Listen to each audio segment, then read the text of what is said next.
Okay, my final Disney princess look for Halloween 2020 is Cinderella. And today I'm going to make it look as though her glass slipper has attacked her or she's tripped over because she's a clumsy little thing and fallen right onto it, and it's now coming out of her forehead. So what I did first was I hot glue gunned the glass slipper to the headband that I'm wearing. And then I'm taking my Marin liquid latex and I'm just applying this around the base of where the heel of the slipper would be. And I'm going to let this dry. I am applying a few layers, probably about 2 to 3 layers, and waiting until that is completely dry. And then I'm taking my tweezers and I'm just starting to pull that apart. This is just going to create a nice chunky base for where that heel has gone into the forehead and make it look a bit more gory and realistic rather than just putting face paint straight onto a flat base.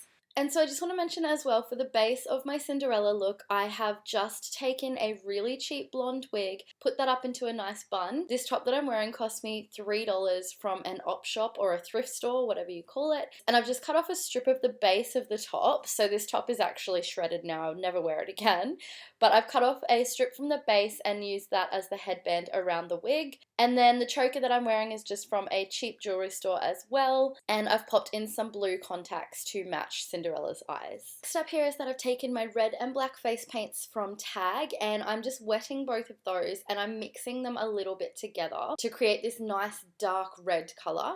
And I'm just applying that around the base of the heel. I'm putting a little bit onto the shoe as well. And then I'm just dragging it down over my eyebrows and down underneath my eyes, just to make it look as though the blood is dripping down from where the heel has gone into the forehead. And then once I've done that, I'm taking my red liquid to matte lipstick from MAC and I'm just using that to apply over the ends of those blood drips just to lighten up the ends a little bit. I'm also using that red lipstick just to create some little extra droplets of blood around those drips, so just randomly placing them around those long drips, down my nose a little bit, and pretty much wherever you feel like they look good. Now check out my fancy camera work here with my jar of blood. So that's the sort of fun thing I do on my reels.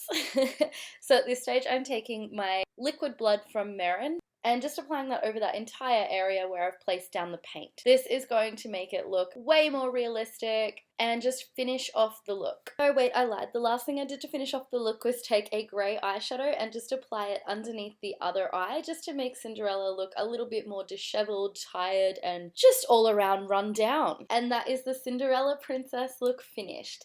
If you've enjoyed my Disney princess looks this year, please let me know by leaving me a comment and give this video a thumbs up. Thanks so much for sticking around and make sure to follow me for more looks. I'm hoping to have one more Halloween look uploaded for you before actual Halloween this year, and I'll see you guys next time.